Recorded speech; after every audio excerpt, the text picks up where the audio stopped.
I have returned. Hello. Welcome in. We're live on stream. We're also live in Discord. This is our replay analysis. We're going to be doing a mentality lecture to start. As you guys know, I like to give my sermons on Monday mornings. As you all know, this is a cult. And as part of this cult, you are unfortunately subject to listening to my poor life advice. Sorry, not sorry. Yeah. So we're going to start with dating advice too, and that's no extra charge, no additional cost for you. Would I need a therapist for that? No, I am. Probably. I am not your therapist, so we'll do the disclaimer. This is solely for educational purposes. Any strategies or tactics discussed today, please consult with a licensed medical doctor. Okay. Now, with that aside, let's talk about freestyle rock climbing with no harness. No, let's not talk about this. Yeah, that sounds like a good topic. Yeah, let's start with that. Let me try that right now. Mentality. Let's talk about mentality. This will be good. Roblox Gamer 420 says yes. No, what's his name? Flixie Gamer. Pigeon. Yo, SpookyLuke, what's Pigeon. up? What's up? That's his alt.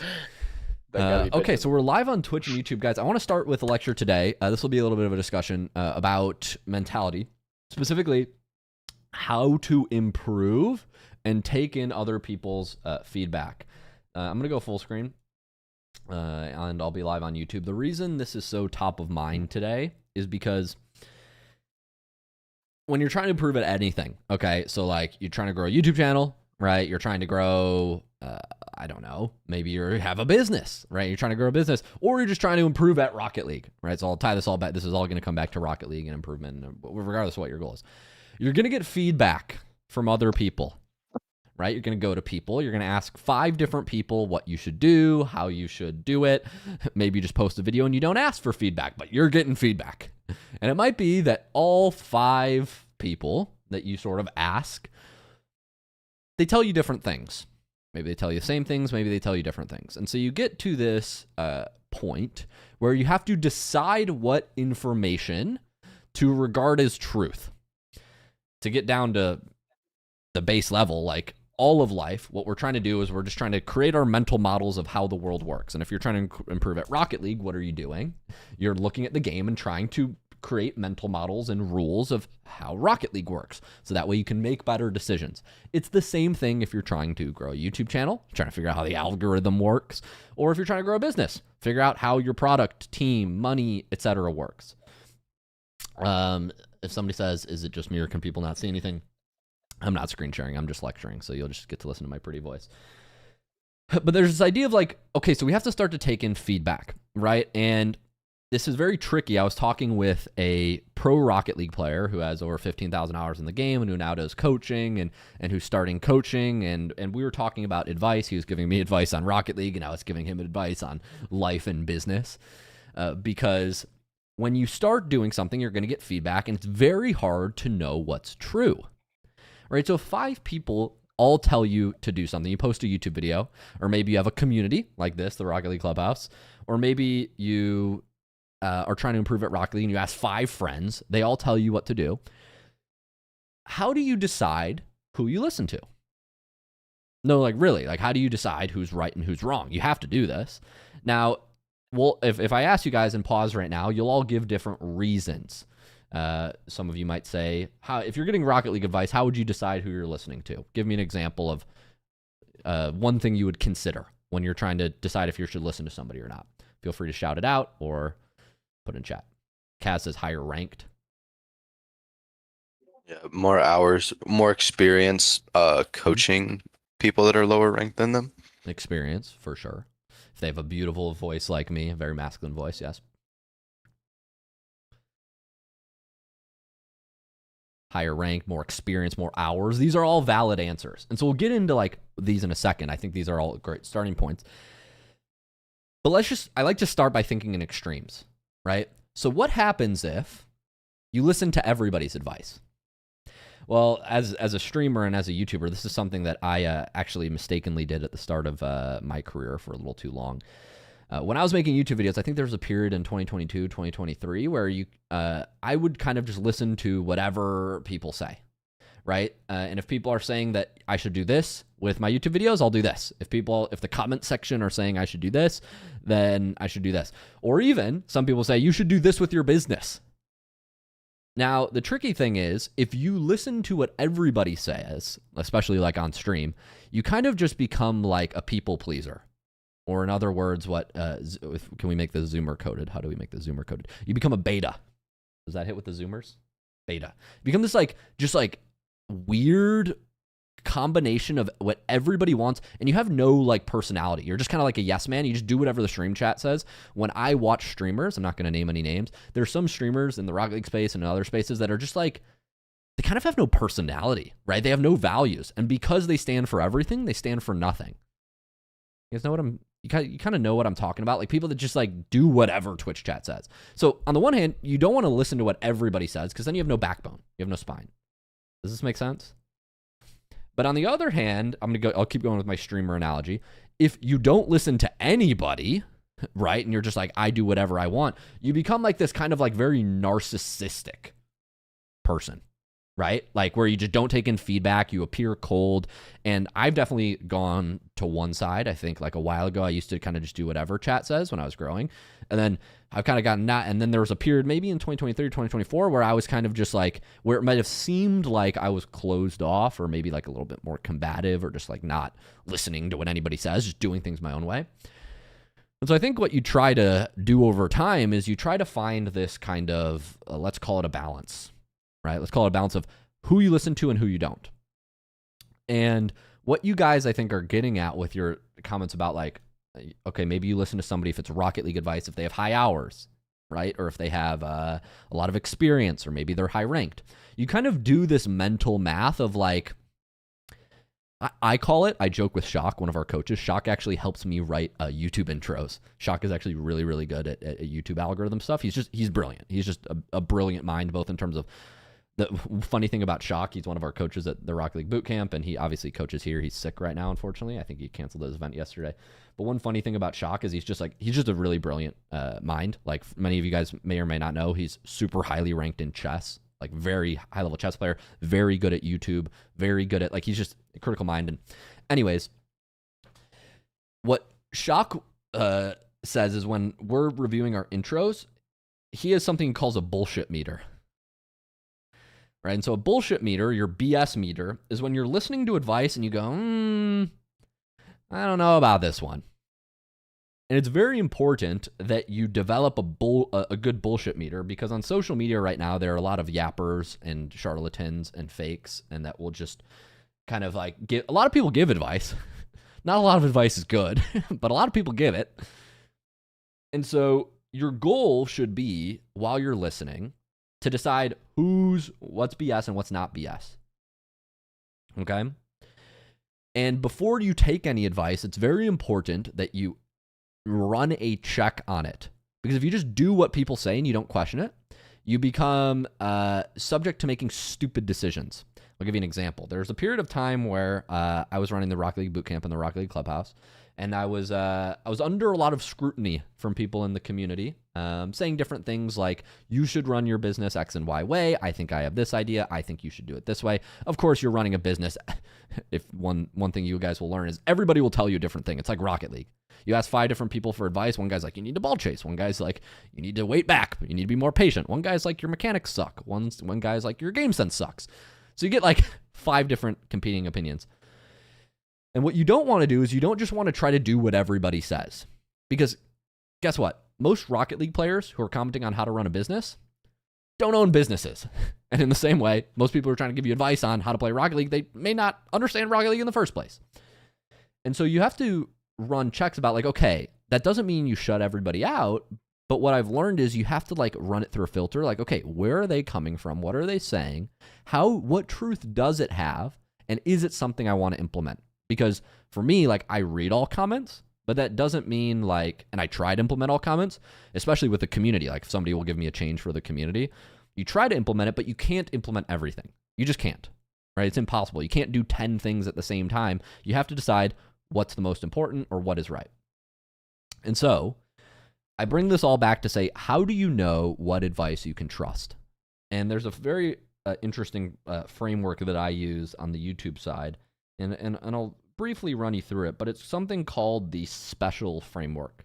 So special stands for SPCL. It's not mine. I learned it from somebody else. But how do you know who to trust? And so it's very important that you understand the things that can affect how people trust you and the ways that they can be true or not true. So I'll give you an example. Like when I'm scripting YouTube intros, there are, and I'll come back to the special in a second, there are 3 things that are the highest form of proof that you can trust somebody. Does anybody want to take guesses of what they is? So let's say you're looking for somebody for advice about how to improve in Rocket League. What are the top 3 tests you can run on them? I think we had some guesses earlier. I'll let you guys know what the answers are in a second, but what are the top 3 types? Some people said hours earlier. Feel free to drop in chat or shout out. What are the top 3 proxies that their Rocket League advice is good? Like somebody's giving you advice on how do you hit Grand Champ, right? What are the top ways to know if their advice is good about how to hit Grand Champ? Is consistent with the game? Sure, consistent with the game. Yeah, consistency. I'm not talking about the actual advice here, by the way. I'm talking about how do you know if they know what they're talking about? Like, what are the things you think? If they've given advice to people before and they've successfully, like, yes, they have receipts of success in their advice. Correct. That's actually number 1. That's the highest form of proof. Normally, people don't get that. So that's number 1. Does anybody know what number 2 is? What's the second highest form of proof from a psychological standpoint? I'm not saying if this is right or wrong. I'm just saying from a psychological standpoint. What has the highest weight on you?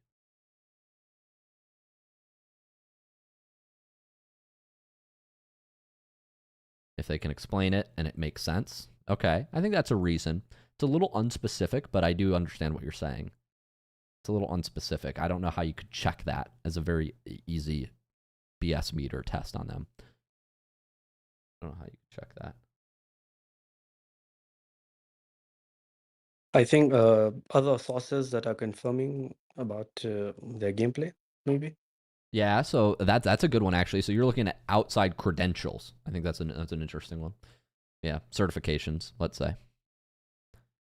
Like if you're a personal trainer and you have a trainer certification or you graduated college. There's no Rocket League college, but you graduated some sort of, you have proof. Monkey is asking, well, what is the question? Well, I will repeat the question and I'll repeat the answer. So the question is, if somebody's giving you advice on how to get Grand Champ in Rocket League, what are the things you check for if their advice is good about how to get Grand Champ in Rocket League? So somebody correctly answered the number 1 type of proof, which is, have they helped other players get Grand Champ before? So have they helped other players? I'll put this in chat. 3 types of proof.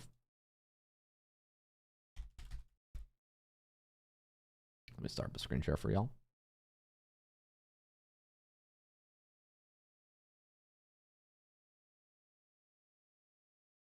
Can y'all see my screen here? Yes. Cool. Have they helped? Have they helped? 3 types of proof. There are 6 that you look for in a YouTube intro, but the top 3 are,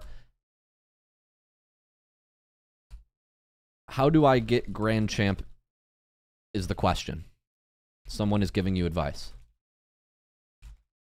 The number 1 thing that you should listen to, or the number 1 thing that has the most psychological impact, is, have they coached other people on how to get Grand Champ and it's worked? So in other words, they've done this already. Does this make sense? So this is the number 1 type of proof. What most people think is the number 1 type of proof, and that I'm surprised that we didn't get wrong today, so good job, we have a smart class, is have they done it themselves? The second best type of proof is, have they gotten Grand Champ? This is a good type of proof. You know, think, have they walked the walk? This is a good type of proof, but a lot of people get tricked by this. They'll go to their sort of Grand Champ friend who's hit Grand Champ, and they'll ask him for advice, and their Grand Champ friend, who let's say is 12 years old and his name is Little Timmy will tell you that you just need to just ball chase more. Just like very shallow advice. But if you are fooled by, oh, he's done it himself, it must be good advice, you might just copy it blindly. And so this is where you can get like into the problem of just because they are a good player doesn't mean they're a good coach. So this is something you have to consider when you're listening to people, okay? So this is the number 2 type of proof. Have they gotten Grand Champ before? We're answering the question, how do I get Grand Champ? Number 3 is, are they generally known or popular for this thing? So if, for example, all else equal, a fitness coach has 1,000 followers on IG versus a fitness coach who has 100K followers on IG, more likely to trust the bigger one. That's the basic math. But the problem with that is, if you're smart, you can realize just because you have a big audience doesn't mean you're right. Okay? And so this is where people can also get fooled. You just look at the YouTube subs and you go, oh, this guy has a lot of subs. Maybe he has a lot of subs because he's a pro player. Surely he must know how to rank up out of platinum. And then they'll just give awful advice that's completely out of touch with what it's actually like to play at platinum level.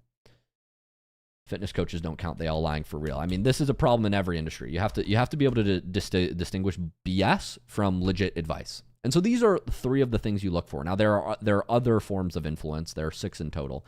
But I'm just going to run these. I wanted to run you guys through these 3 types of proof. I'm going to give you one more framework. So this is a check you can run to know if somebody's legit. Another check you can run is the special framework. And just to be aware of these things, how they work. So this is more like if you guys are trying to like start content, this is how you get people to trust you.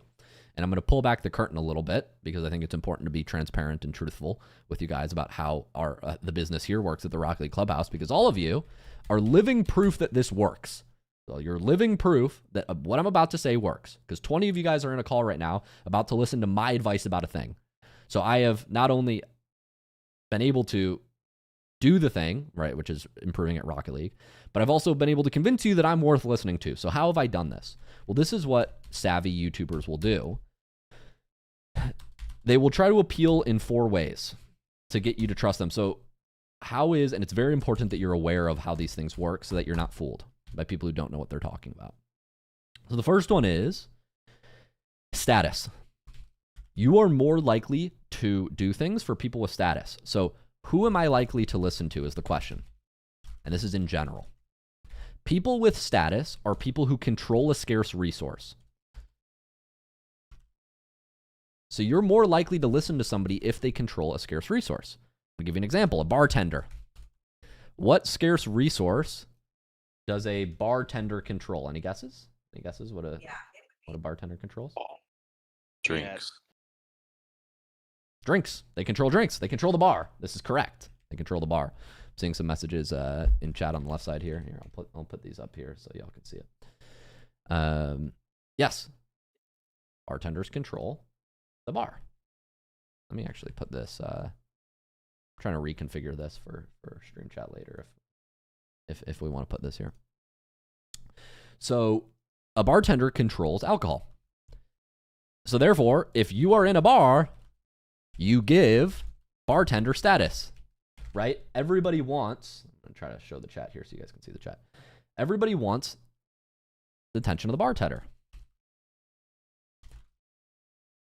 But what this means is the minute they step out of the bar, they have no status. Like in the bar, everybody's trying to get the attention, right? But the minute they step out of the bar, why would you listen to them? They only have status in that domain, okay? Is this making sense? Now, it's important because you can get tricked into believing one status corresponds to another. This is where people get really into dicey parasocial relationships. So I'll give you an example. I am good at ranking up in Rocket League. The joke is, let's assume that you think I know how to teach Rocket League, which you may not. You know, if you're in my hate club, you may think that I know nothing, and that's fine. I appreciate you watching either way, whether you're a hater or a fan. If you assume SpookyLuke knows how to teach Rocket League, and then I give you dating advice, you are more likely to trust me. Even though I may or may not know anything about dating advice. And the joke that I make on streams is like when I'm giving you guys dating advice, the reason it's funny, sarcasm, irony, is because I don't know shit about dating advice. And so that's why I make these stupid analogies, because the joke is, if you're operating under the assumption that I do know dating advice, you would find it funny. Somebody says dating advice doesn't exist. Good commentary. True. Girls aren't real. That's right. Focus on Rocket League rank. Rocket League rank can't let you down or no-show you on a first date. Think about it that way.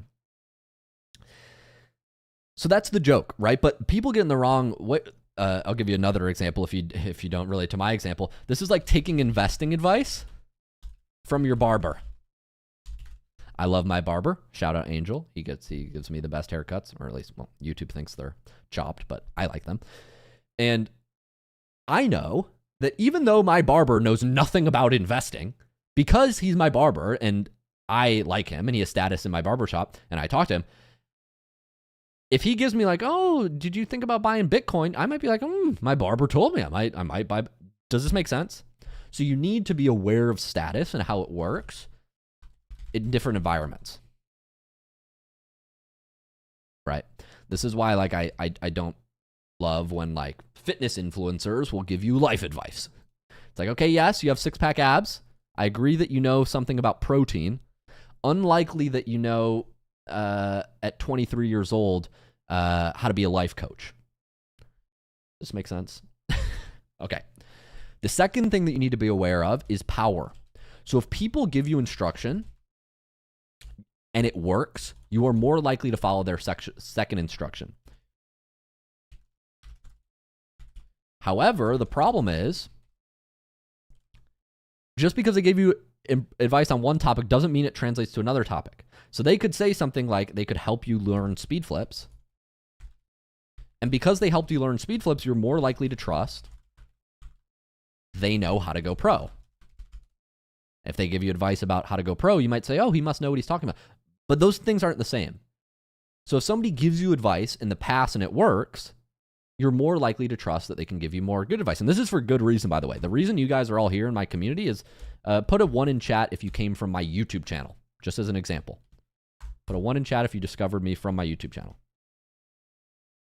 At least over half of you guys, and maybe some of you found elsewhere, other socials. But many of you come to the Rocket League Clubhouse because you want to learn Rocket League. And why do you come? Because I made a YouTube video that presumably you guys watched before this and got a good result. And so you're like, okay, it makes sense that Luke taught me how to speed flip. He at least knows something about Rocket League improvement. He at least knows how to teach one thing, which is for good reason. So you should be aware of this, but you should also be aware of how sometimes it doesn't translate, okay? The third thing, the third type of proof is credentials. So this is outside certifications. In Rocket League, we don't quite have these things, but I guess if you were like an RLCS analyst, like presumably you know something about Rocket League improvement or something like this, about how to study the game. It's not one-to-one. I think a better example is like college, right? You get a degree, it's a certification, job more likely to trust you. Fundamentally, that's why degrees exist. That's why like I say I dropped out from Northwestern University, because people who know that I went to Northwestern University immediately go, oh, smart guy. Or you think, oh, why'd he drop out? That's interesting.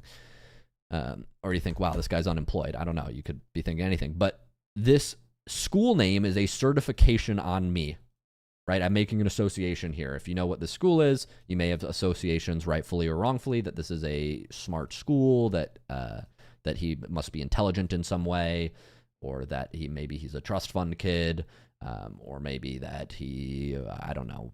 If you make many of those assumptions, you would be wrong, including the intelligent one. But anyways, last one is likeness. So if somebody looks like me or thinks like me, I'm more likely to trust them. More likely to trust. Okay? And so that's like, and many of you guys will listen to me talk, and if you're a gym bro, I think it's funny how like our community, Rocket League community, has a higher rate of gym bros. Why do you think we have a higher rate of gym bros in our Rocket League community? Take a guess. I see Fozzie with a picture of himself. Because you're so buff, Luke. Exactly, because Luke is so buff and handsome, right? Handsome too. At cute as well. And cute. Thank you. And cute. Well done. So it's interesting. If somebody looks like you or talks like you, you're more likely to attract them. It's also how we interestingly have a higher rate of Chicago residents in this community. Like obviously Chicago's a big city, but like pound for pound, we have more people from like the Midwest. Now that doesn't mean we have people from all over the world, but this can work psychologically, and it could also work sort of physically. Like, so it could be like, he looks like me, he has facial hair, right? He's a generic looking white European dude, kind of, I don't know. He's got a big forehead. Maybe you have a big forehead, so you're like, oh, I relate to this guy with a big forehead. He has a receding, I have a receding hairline too, Luke. Stuff like this. But it could be demographically, how I look. It could be psychographically, like, okay, I'm a gym bro, and if you're a gym bro, you relate to my stupid gym bro analogies. Does that make sense? So I list all these things out because I just think, like, what are we doing today? We're about to get into some game sense coaching, and we probably won't be able to get to everybody's replays, but we have some more coaching events tonight. And so the game sense coaching is, what's it about? Well, it's about how you can change your decision making. And I think one of the reasons coaching is so valuable is because you can shortcut this process. So when you come to a community like the Rocket League Clubhouse, you know that if you get improvement advice from one of our coaches, it's going to be solid advice. And the reason you know that is because if you're a coach here, and let me not even talk about myself, let me just talk about the Rocket League Bootcamp coaches, you know that they pass all of these things. And this is by design, right? You know, if they're a coach in the Rocket League Clubhouse or the Bootcamp, they have been a pro Rocket League player. So they've gotten the thing themselves. You know that they've coached hundreds of players. So they're not just a cracked pro that knows how to play the game. They also know how to teach the game. You also know that they're generally trusted in the community. Players like Shock, Freaky, Torment, like you're talking world champions. Some of these people on their own have 50,000 YouTube subs. Or like I think Torment has like 50K subs, or like in a bunch on Twitch. And it's the same thing with Shock. So like, the reason that coaching is often valuable, people say like, oh, Luke, coaching is a scam. Why would anybody pay for information? Well, because in a very real way, you guys shortcut your improvement journeys. Why can people join this community and rank up? It's because you can shut off your brain. It's because you can listen to a coach and go, got it. I understand that what Shock advice is giving me is probably pretty close to the truth. You might take it as truth. You might say, but you could very easily say like, okay, I'm going to implement this in my gameplay and you'll get good results. And the reason is because all of these things are checked off. And so that's why like coaching in a very real way speeds up your progress. And I don't know if any of you guys saw last week, like I'm not just like talking the talk here. Like I walk the walk. When I wanted to learn a pop reset as a new mechanic, and we did a class, what? Was anybody at the pop reset class? Put a 1 in the chat if you were at the pop reset class. It was like 2-3 weeks ago. What did I do? I went and found a 2200 MMR SSL player who was like 17, 18 years old, who was cracked mechanically. He turned out his name was Lakes. Shout out Lakes. Thanks for coming and doing that class. And I said, Lakes, teach me how to do this. And I went and talked to him. Why did I do that? Because in a very real way, it shortcutted my learning process. Because I could immediately not have to worry about watching YouTube videos, figuring out if somebody knew what they were talking about. If it was like general advice that wasn't relevant to my rank, I could just shortcut that entire improvement process. And so that's why like I'm so big on coaching. If it's like business, fitness, everything I do in my life, if I want to learn a skill, what I do is I put aside some money. I call it my learning budget. And I have a very high learning budget. So it's like, if I want to go learn a skill, I go find somebody who's good at the skill, who knows how to teach the skill, and I pay them for one-on-one time. That's what I do. That's why it's no secret that that's what we do at the company. Like that's why we're a coaching company and not like a course company. That's why all our courses are free. What we sell is coaching, because in my life personally, when I wanted to get into working out and going to the gym, I got a personal trainer and learned how to squat, bench, and deadlift. When I wanted to start a business, I got a business mentor. When I want to get better at Rocket League, I go to a Rocket League coach, whether it's learning pop resets, whether it's learning game sense. And I think if you can do this in your life, this is how you like move faster than other people. Both knowing who to trust, finding people, using your BS meter, understanding these psychological frameworks, understanding how you can be influenced by not truth, so you can find basically truth and make up correct mental models of the world and move faster. And so that is my quick aside on how to listen, how to improve faster, whether it's building a business, Rocket League, getting a girlfriend. If you're here to get a girlfriend, you may be in the wrong place. But if you're here to improve in Rocket League, we are. Biggest light bulb moment, drop it in chat. The most helpful thing. Let's get into some replay analysis. I hope that was helpful, guys. And I appreciate you guys participating in the discussion. Biggest light bulb moment, if anybody wants to shout it out, any feedback that you have, or any ideas, any sort of epiphanies you had, you can drop it in chat or feel free to shout out loud, up to you. And geez, we have a lot of replays for an EU time. You guys are showing out. I appreciate everybody sending in replays, but we have a lot of replays to talk about today. Okay. I will do my best. Biggest light bulb moment. Let me pull up in chat. Life goals for 2026. Find a girlfriend. Girlfriend advice. Nice. We completely missed the point. Well done, chat. As usual. No, you guys got the point. The point is, if you join the Rocket League Clubhouse, you will get a girlfriend in 48 hours, guaranteed, or your money back. Right? Now everybody explain how successful you were once you joined the program. Come on, go ahead. Don't be shy. How many girlfriends do you have now that you joined the Rocket League Clubhouse, Kaz? How many? What did you tell me? 6? 7?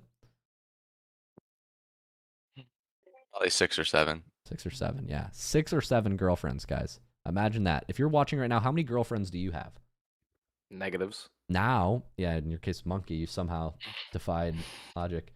You have girls who are actively against you, who are your ops. Monkey has ops. Yeah. So does exactly. Donuts Guy. He has -3. If you join the Rocket League Clubhouse, you might have 6 girlfriends. Imagine how happy that ex, that girl who broke your heart in high school was. Imagine how happy you were when you had one relationship. Now imagine you had 5 of those. That's the kind of miracles we make happen. If you're a married man, you're like, I'm in the wrong community. Yikes. Yeah. Okay. 5 is 5 more headaches. This is bad advice. Good job, Zahir. Good BS meter. See? Zahir's using his BS meter. Already implementing the lessons of the day. Very successful. Some of us, we don't need girlfriends. Look, we have you. That's right. That's just you. That's just you. I am here for fractionalized emotional support. That's my MO. All right, you guys ready to check out some Rocket League replays? No. Yes, Cool. yes, yes. Cool.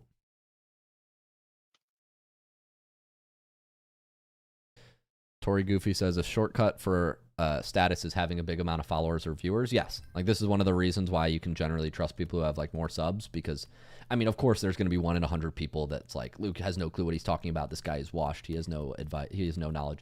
But if you look on a whole shot, you'll see that 99% of people are like, oh, I learned how to speed flip from Luke, or I learned how to fast aerial, or his 2v2 game sense about not positioning across the field and supporting my teammate better really helped me. And so that's why, like, in a very real way, if somebody has 500,000 YouTube subs, you can bet that they know something about something. How to get a girlfriend? Maybe, maybe not. But that's why, in a very real way, you're correct. Like, having YouTube subs is a shortcut for status. Whether you think that's fair or unfair, that's just kind of how the world works. Right? That's why YouTubers and creators are on top right now. In some aspects. In other aspects, not on top. You have to deal with more feedback. You have to have stronger mental, because people will be telling you every day that what you do is wrong and you should in fact do this X, Y, and Z, and you should feel wrong and bad for everything that you do. But on a whole shot, it's worth it. For me. We'll continue our replay analysis of pros. We just restarted the Coach Luke series. We're working on some videos for those on the main channel. I'm very, very excited. I used to make Coach Luke videos under my OGs will know. After I switched from Fortnite to Rocket League, I started making these videos called Coach Luke, where I would analyze like Squishy. And I would be sitting under my college or my high school bedroom. This is so funny. And we restarted this series. I think Appjack will be the first episode that we're back, where I'm analyzing his gameplay. So that'll be live in the next week or 2. And I won't be under my high school bed with my certificate of graduation. Oh, that was pretty hype. I was a good looking guy in high school. Did I peak in high school? Comment below.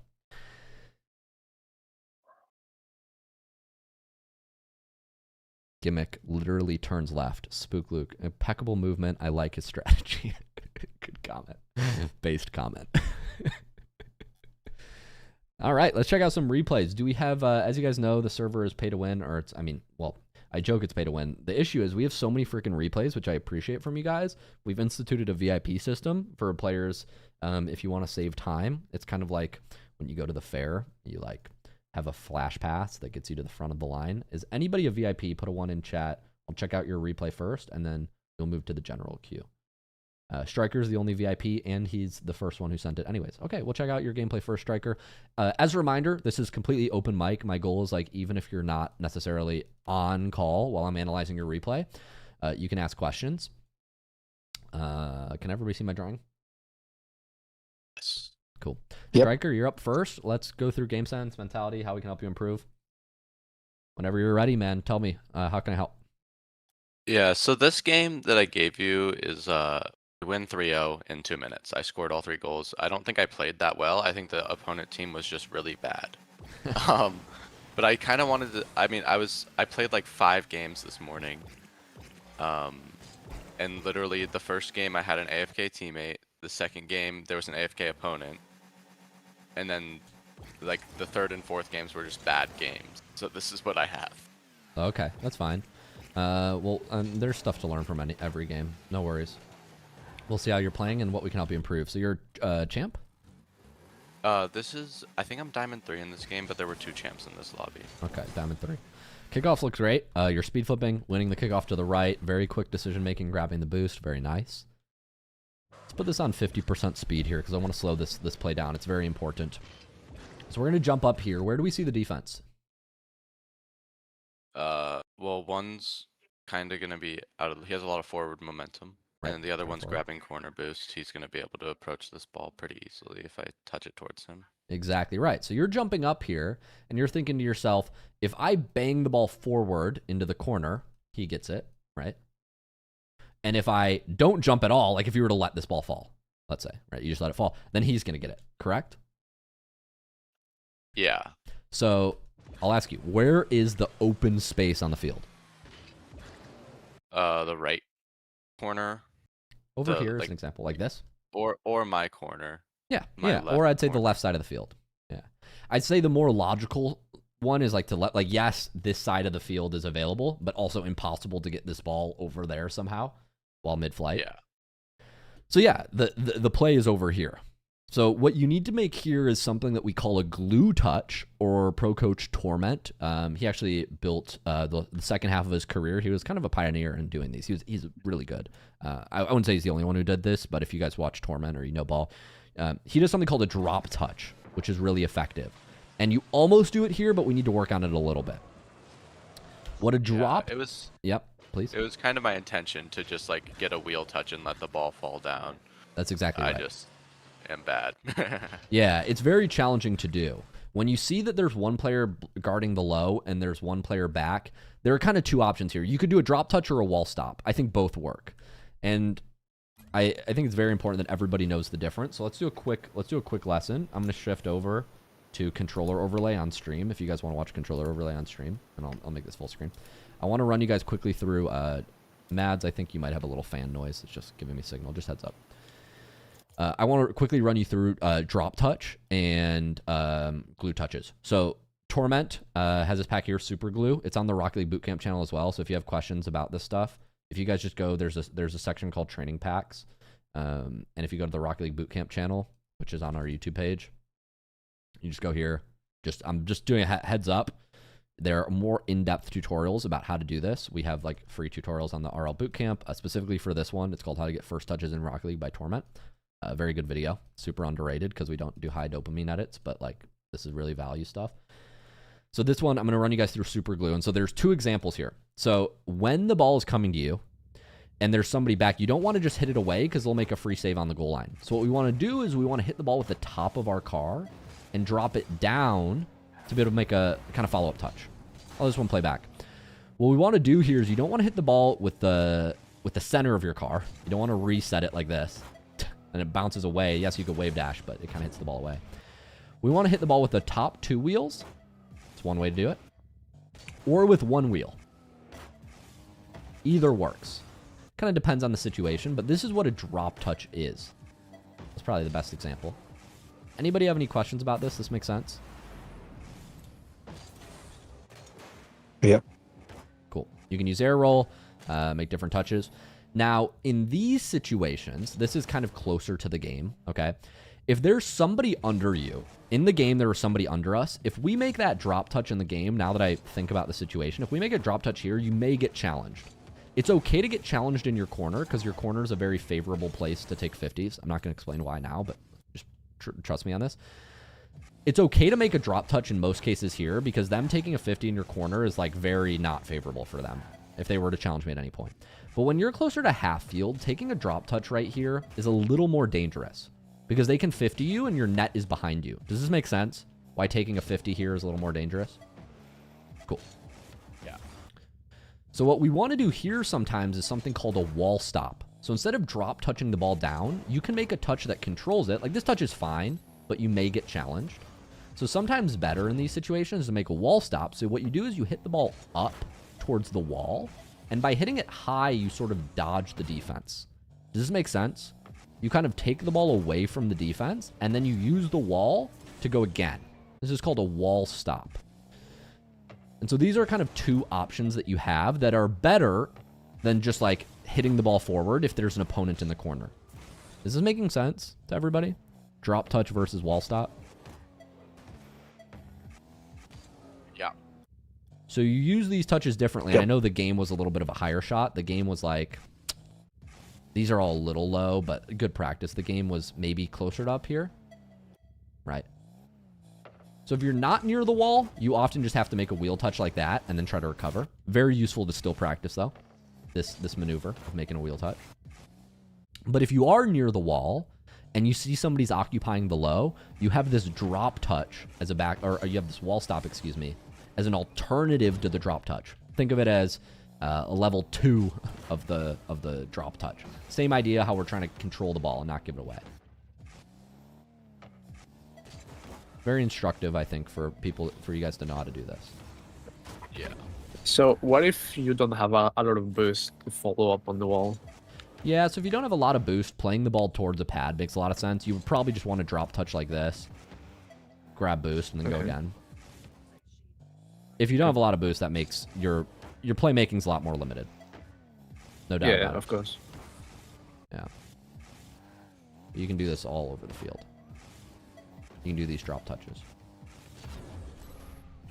Any other questions? Good question.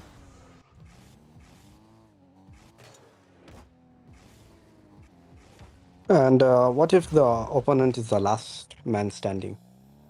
So are we In what supposed to part of smash the or field is continue he last heading? man? Where is he? Like, let's say the way the ball is coming to you, he basically shoots the ball the way you received it, and he's still like back. He's holding on to his position. Yeah, So I'll answer generally and then more specific. So generally, we want to play the ball into open space. So that's away from the defense. My selection of move, whether I go for a wall stop or whether I go for a drop touch, is heavily based on where the defense is. If there's somebody in their back right corner, I might just do a drop touch here to the middle, take my time, and come back on the net. Right? If there's somebody in their back right corner, I have time to make this touch at the midfield, even make a horrible touch like that and come back. But if there's somebody chasing right under me, my drop touch might be, my drop touch might be away from them and back. I might try to make my touch back to my side of the field. Right? If there are two people directly on me, I might go full back. I might take this ball all the way back and then start some sort of cross map setup. So you're always playing the ball away from the defense, but if you have more time, I mean, generally speaking, we want to set up a play at the net quicker. Like if there's one man back on his back post, you don't have to worry about taking the ball away from him. You can catch it, come back around, and then maybe dribble on net. I don't know. Not the best example, but you get the idea. That make sense? Did I answer your I question? got the idea. Yep, got the idea actually. Yeah, it's all based on where the defense is. Any other questions on the drop touch? Or wall stop, for that matter? Nope. Cool. Practice this. I'll have the pack in chat. Shout out Torment for making this pack. Really good pack. Super glue. Code's on screen.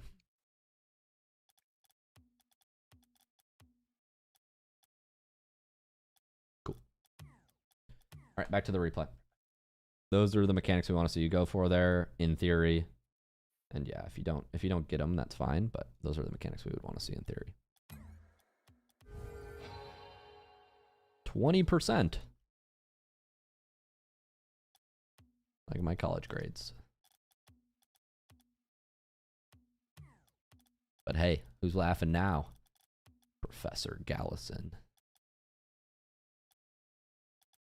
Now I'm like Scrooge McDuck, rolling in my Rocket League money. You thought I wouldn't make anything. Right? Pretty based. It's very based. Mm-hmm. If you guys are watching, you're like, yeah, Luke lives a pretty cool life. If you're a girl at the bar watching, you're like, I don't really get what Rocket League is. Could you explain it again?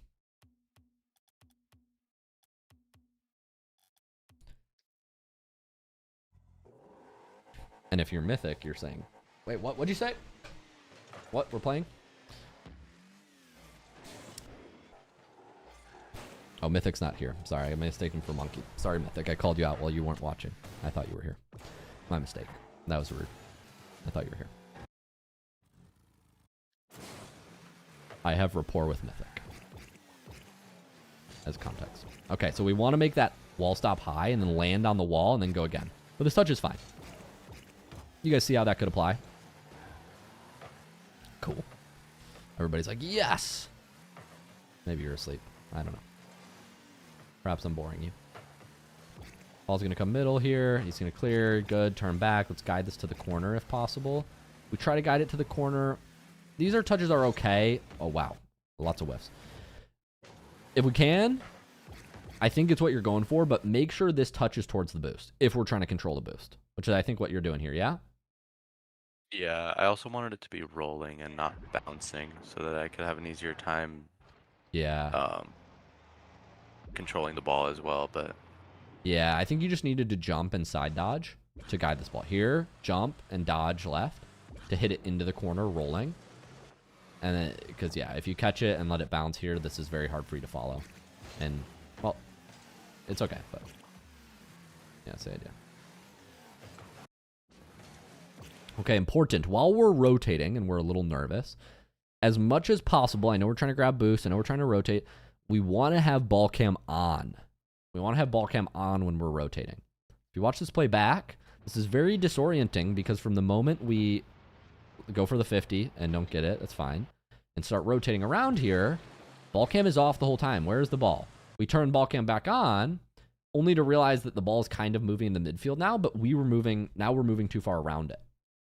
If we were watching the play the whole time we were doing that loop, ball cam on right now, we would see the touch come into the midfield and we'd have the opportunity to cut in sharper.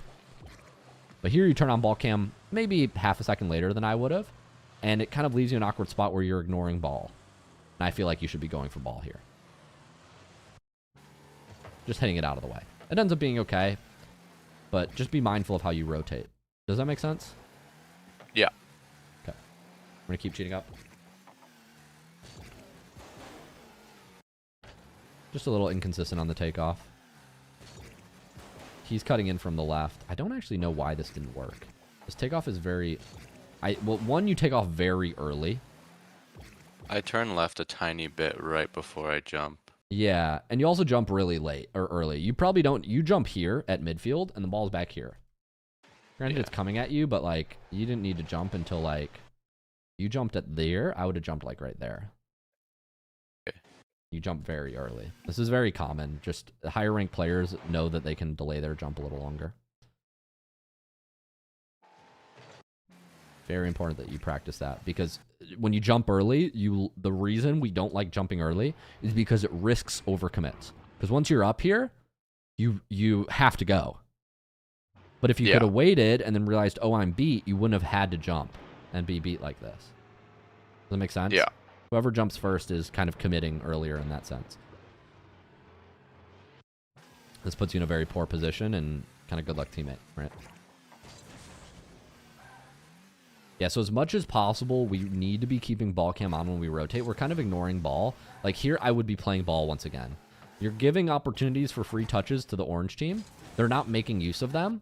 But like here, it feels a little weird. I don't know if you feel weird while you're watching this rotating. It's like, it just feels like we're ignoring the ball.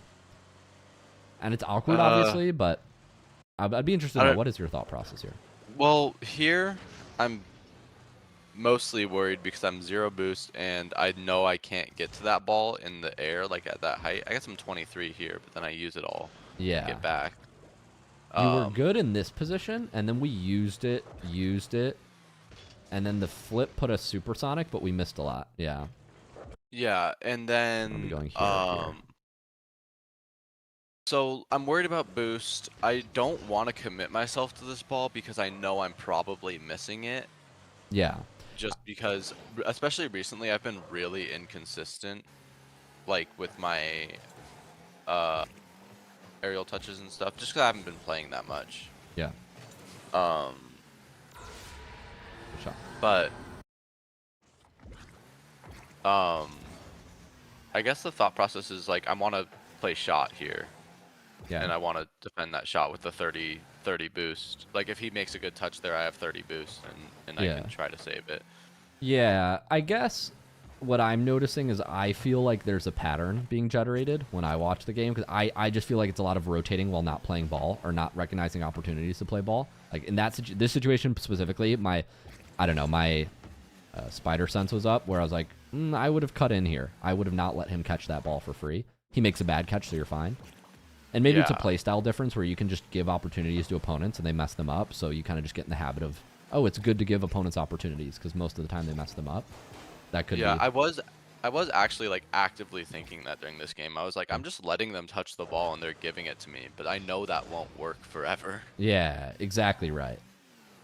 So I totally agree with, if you're 0 boost, you can't go for that ball, better to rotate. I guess if we play boost a little bit better here and we have 20 or 30 and we're driving up the midfield and we conserve it, like pad, and we don't burn it immediately when we get it, then this is potentially, we could jump up, redirect it, and like hit it to the side of the field and kind of stall. Because I think the best touch on that ball is just like a stall touch to the side for your teammate. But you end up playing well. Like I said, they give you the ball and then you score your opportunity. So good job. It's a funny thing about lower ranked gameplay, I would say. Like the higher ranked in Rocket League, the more opportunities you give, the more they'll convert them. But players at the low ranks will often find, and I learned this on my road to SSL when I was playing 3v3. Like I found it was better to just sit in net and let them give me the ball and then drive it into theirs, like with no mechs. Because most players they're gonna convert 40% of the time, but somewhere around Diamond or Champ, there's a switch where it's like, okay, players go from like converting 30% of their one-on-ones, as in giving the ball away more than they score, to like at some point they convert 51%. And then at that point, it's no longer wise to just give opportunities away. But I mean, you're shooting well here, and they're overextending, so good job. Yeah, that was actually the third goal is the same exact thing, I think. It's like they literally just drive up the field and leave their net open. Yeah. So it's a masterclass on how you can win at Diamond 3, Champ 1. But yeah, just be mindful of this. It's not necessarily bad, but it will be something that you will probably change as you even just get a rank or two higher. Your playstyle will need to adapt. Yeah, well, I've noticed, like, I'll go on days where I climb up to, like, high C1 or whatever, and then, even then, like, it's rough, because I play too passive a lot. I give people too much space, and I give people too many opportunities to where just convert them. I think this pack will be good for you. I would be running high aerials. 5th. Yeah. I know you probably know what this pack is, but I'm just trying to show it on screen. And then also I have not been playing as much ones as normal, which makes me more consistent in like my dribble plays and my challenges and things like that, but yeah. I'm also a ones hater, but I just make myself play it. That's fine. Good man.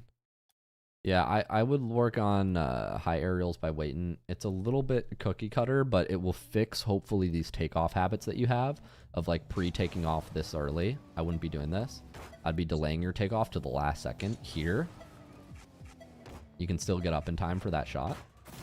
And then what we're also doing is we're learning how to correct a little bit to the left if you don't have tornado spin or air roll ability, then this can be as simple as just tilting your car to the left to get the touch.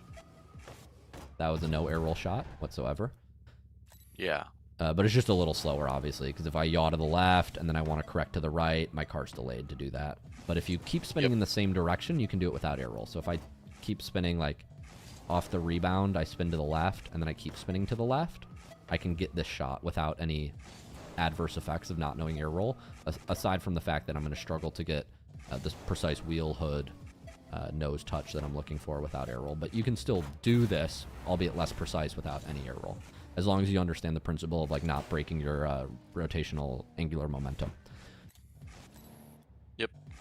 Cool. Anybody have any questions on that?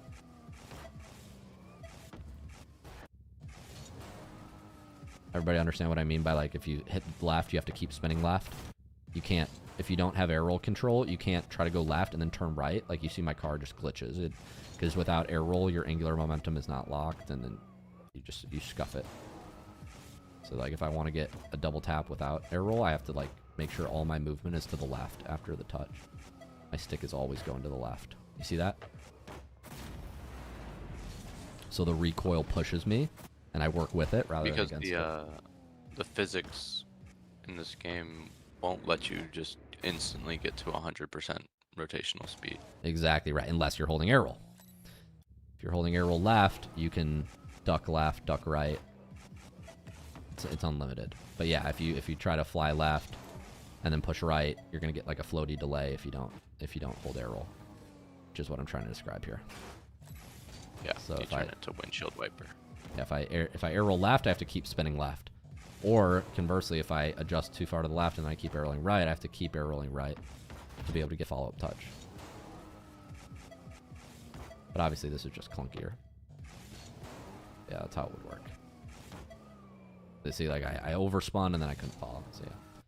Anyways, I would drill these, taking off as late as you possibly can. And you can either go for doubles or just shots. Make sense? Yep. Cool. All right. Just show the training pack, please. Sure.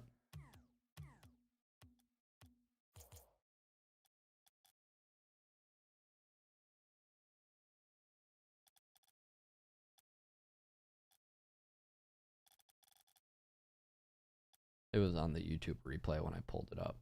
This one. All right. Got it.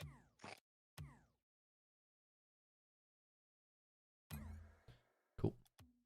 All right, let's go next replay. I have time for a few more. Wait, let me check my calendar.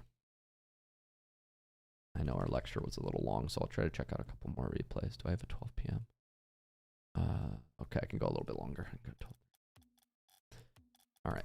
Who's up next?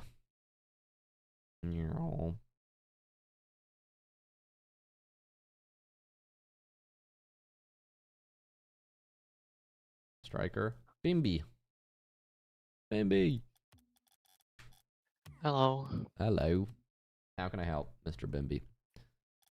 I wasn't very warmed up for this game, so the start was a little weird, but then it was pretty good, I would say.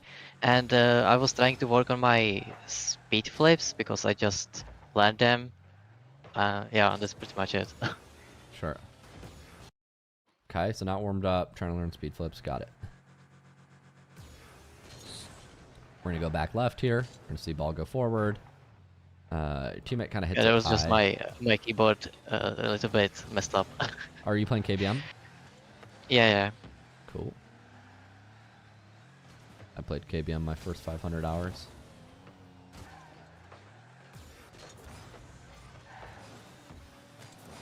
Alright, so let's talk about movement here. Obviously we don't get some of the touches we're going for. Our teammate ends up hitting this ball, so we're a little nervous. We jump up.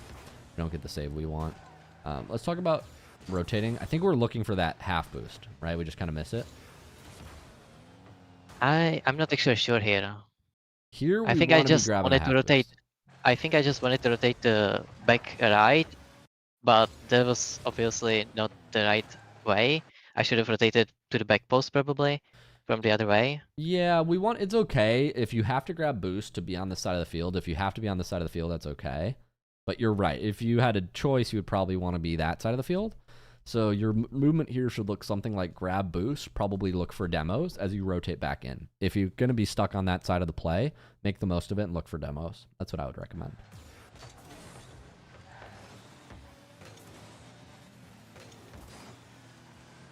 Let's leave for half boost here. Good recognition. Any questions on that? Cool. So yeah, here I like hustling for half boost. That's fine. We're going to play back. They're going to hit the ball. Let's see a catch here and then a flick. Good idea. Yep, exactly the right idea. You just didn't get the execution you wanted. Just flip left instead of flipping right. The ball's on the right side of your car. You flip left. Speed flips look good. Movement is solid. We're on the back post. I'd say that's pretty safe for Diamond 1. Your movement looks good. Ooh, we're facing the wrong way here. We could get scored on. Yeah. Yeah, we're scored on.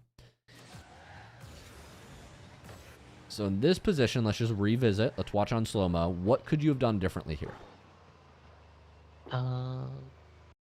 Probably just wait on the back post because I see this enemy that he's facing the ball. Yeah, so I understand why you would say stay on the back post because he's facing the ball. I actually think that's probably less than optimal. What I would recommend here is a different move. I would recommend here. Which way is this guy driving right now? Which way is he facing? Like to their back boost. To their back post. So if he went for the ball right now, would he be fast or slow? He's facing the wrong way. Correct. He's slower. He's facing the wrong way. Any attack that he generates on you will take time because he's going to have to go like this, right? We agree. And he's going to have to build speed. So what that tells me is his touch here as he turns is going to be a weak touch. He can either get a weak touch into your corner or he can try to catch the ball. He can't get a shot on net because he's coming from the wrong side of the play and he has a slow start. And by the wrong side of the play, I mean he's attacking the ball this way. So he has no angle. If he was coming from back here, running at the ball, he could get a fast shot, right? Because he's turning this way, he can't get a fast shot. So in other words, I'm not scared of him scoring on me here, which means I am doing a much more aggressive push up and then fake chow. I'm fake chowing somewhere in this range. I'm pushing up, pad, pad, pad, and then deciding whether or not to fake chow. Challenging or fake challenging. What you do is you do a sort of more passive movement, which is in line with your thought process that you should have been back post, which I understand. But we need to be much more aggressive with our fake challenge here. Here, you turn off here, applying no pressure, allowing him to get a free slow catch, start a dribble, you're facing the wrong way, and you get beat. So to recap, we could have pushed out much farther because... Which way is he facing? He's facing.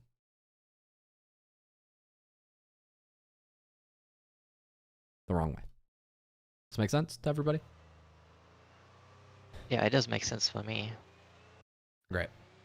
And then you can do the same maneuver, but I would recommend turning in, not out. So I always try to go wider and then turn in towards my net rather than going in and then turning away from my net when I do shadow. That's not an always rule, but it's a preference I have that if I'm given the option, I will try to face my net on my turn. So you're not in positions like that where you're turning into your corner and having to come back at your net, which is what you do there. Does that make sense? Yeah, it does.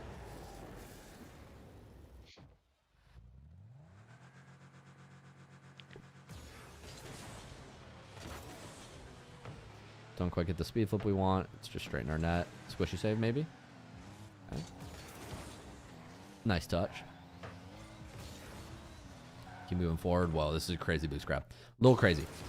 The reason this is crazy is because he's controlling the ball across the midfield right now. So the play is moving this way. There's a lot of boost behind the play. So go get all the boost that's behind the play, not the boost that's away from the play. This is not the boost you want to be grabbing in that position. Make sense? Yeah, it does. Yeah.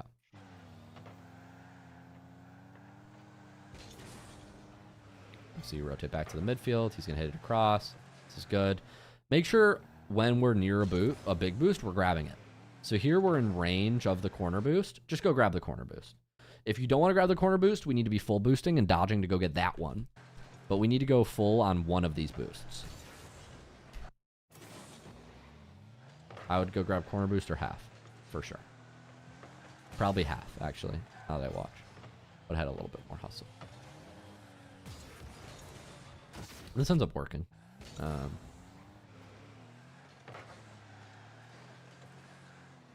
When we're supporting our teammate, this is something apparently Jack does really well. Did anybody watch my AppJack 2v2 stream yesterday? Anybody in chat? The free trial is 13 plus, if I remember correctly. It's 16 plus. 16 plus. If you came to my AppJack supporting 2v2 lesson, this is something apparently Jack does really well, pro player. When you're supporting your teammate, you want to be behind them. You want to be supporting behind them flexibly. So when you're moving into the corner, a common mistake is to think that I need to move across the field and preempt the pass. This is wrong. What this causes is you to usually be ahead of the play and have to turn back into the corner. Let me show you what I mean. You flip out to the left here before your teammate has taken the ball through the corner. So you're sitting midfield before your teammate has gotten the ball through the corner. What happens then is by the time the ball comes, we have to go left and then back right and shoot.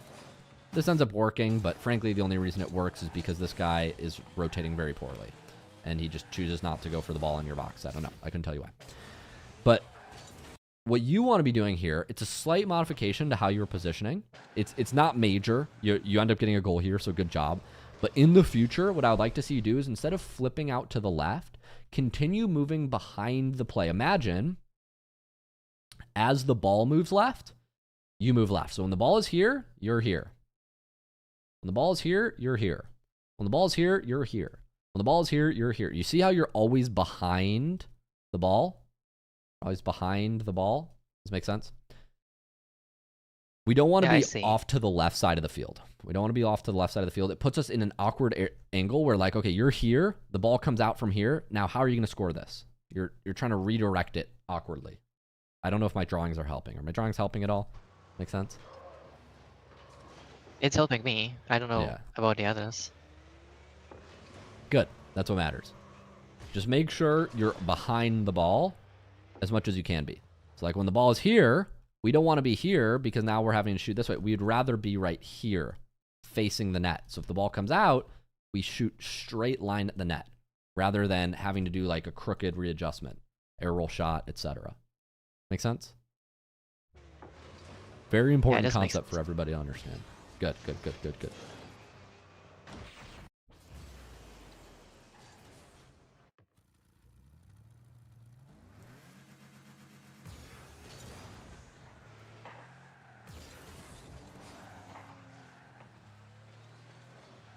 Ball's going to come to the right. Don't get the touch we want. So here we're supporting, shadowing. Yeah, it was not a bad challenge. You just needed to, not a bad idea to challenge. We just needed to obviously hit it.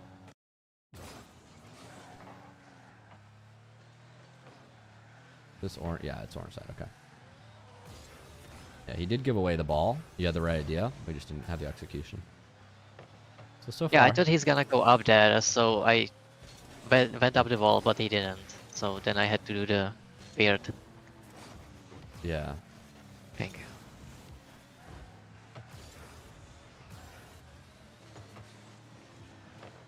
Good patience. Good patience. Great shot. Your play looks incredible. For I know you said you were cold, but some of the best Diamond 1 game I've seen in a long time. Like really, really good for Diamond 1 gameplay. Really, really good. You'll keep ranking up if you make decisions like these. We just need to clean up a couple of things. Thank you very much. It was very good. I think we'll check out Mr. Pigeon if you feel good about that. So a couple ideas for you. We'll check out Pigeon. Yes. Thank you, Bemby, for submitting. Thank you for submitting, my man. Same time next week, I will be here. All right, let's go through Pigeon God, the GC1's gameplay. Question mark. What's your greatness? Yeah. So this is one of the best players in the world. Yep. Certainly the best bird I know. I call cap. Whoa, whoa, on whoa, this one. whoa, Right. whoa. What's Right. this? What's this is all false. This information is all false. He's a close second to The any of the best, Team Falcons pet players, bird. but he's probably the second best bird in the game. No, he is probably the last. The last best bird? Who likes pigeons? Let's be real. Who likes pigeons? That is true. Birdwick is probably, well, Birdwick is probably washed now. But I would put Don't worry, Birdwick pigeons above always pigeon. washed. Can't get better. All right.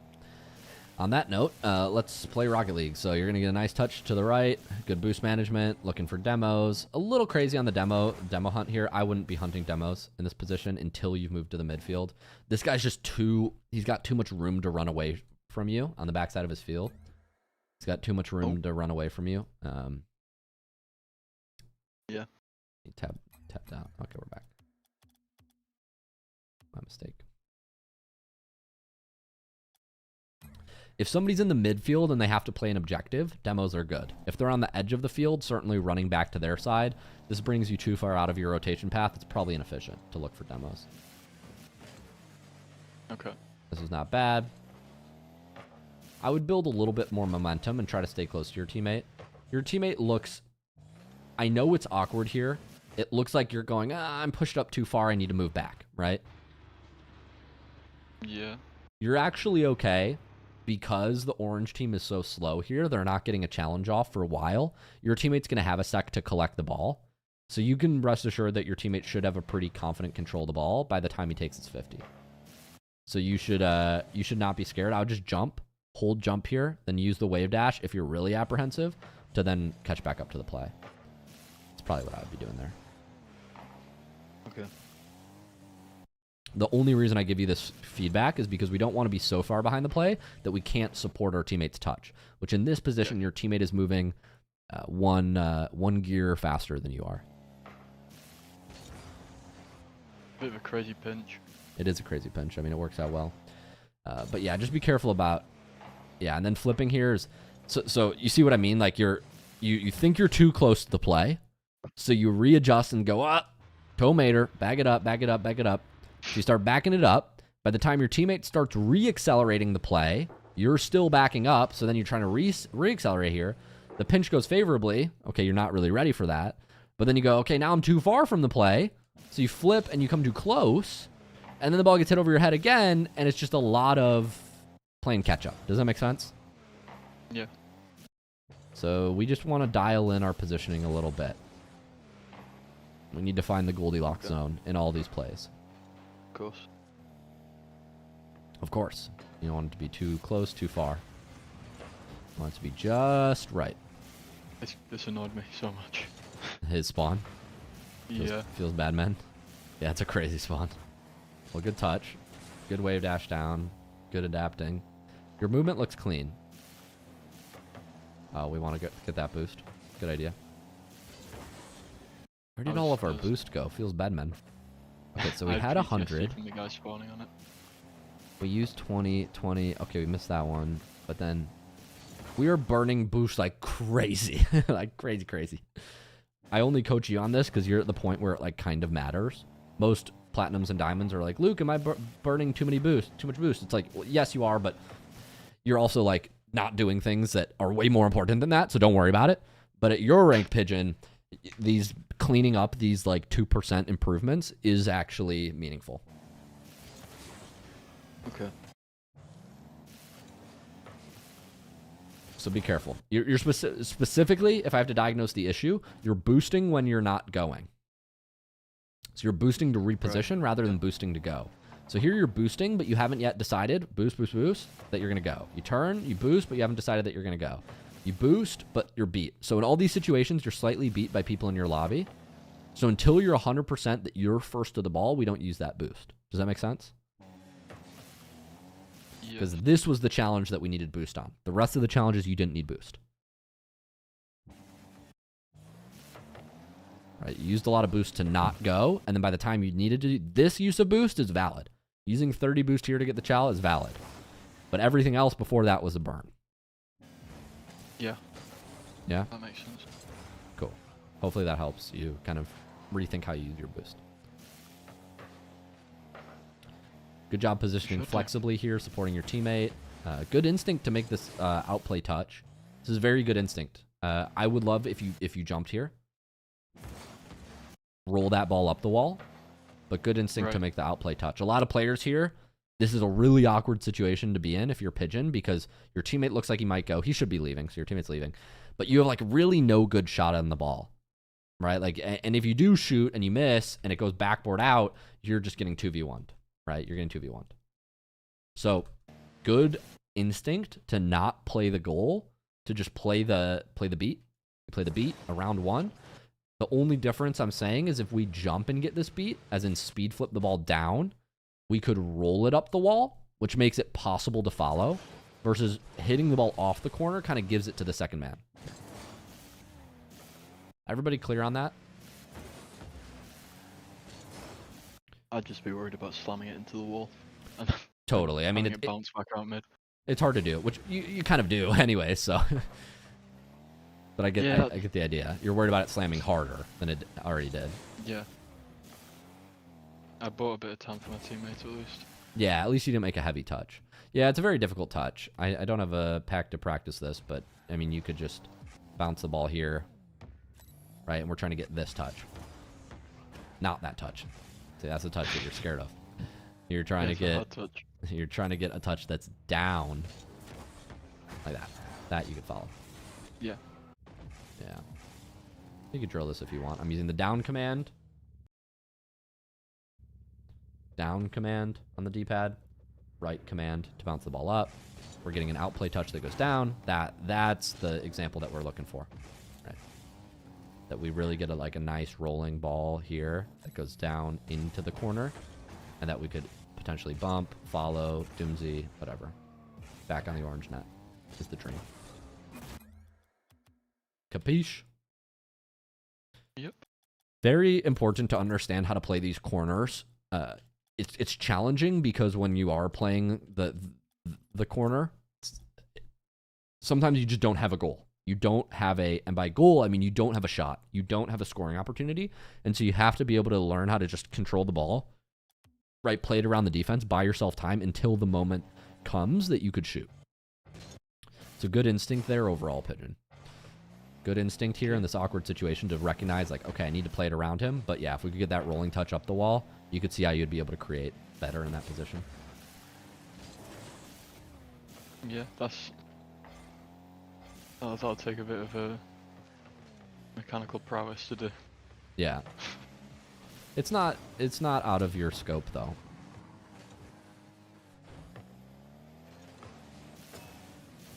It's on the edge. This is fine. Keep looking for bumps. Really good.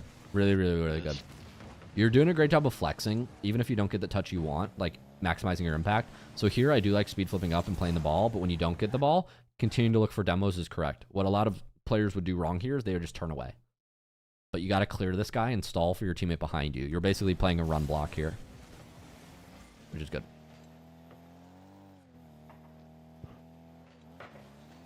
Uh-oh. Speed flip. This is sad. Sad. Or just a second too slow. You could have gotten that save if you jump. I know. Power slide and then jump here. It was close. Feels bad. Your play looks good, Pigeon Man. Thank you.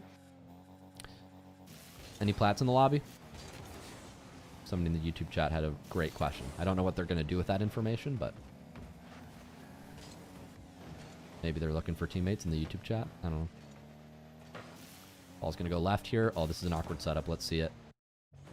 I would love to see this turn into an air dribble for you.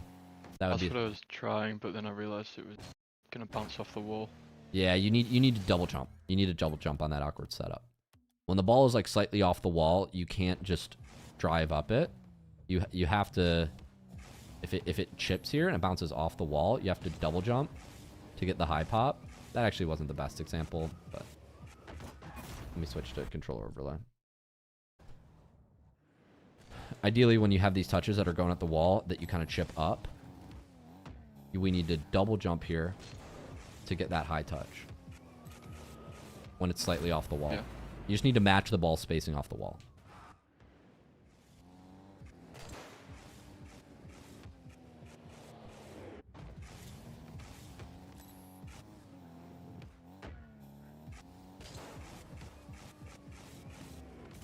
something like this without the finish. Really want to see you be able to create from these. And you see the farther it is off the wall, just the longer I have to hold the, let's call it the double jump. Resets aren't resetting today, but the first touches are the point of this.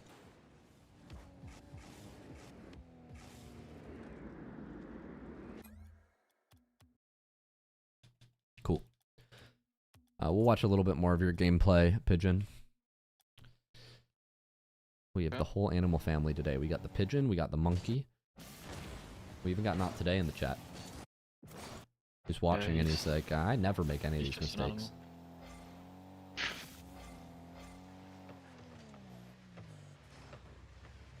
Alright, you're gonna support here. Yeah, I would just, yeah, you can't get demoed. This is so awkward.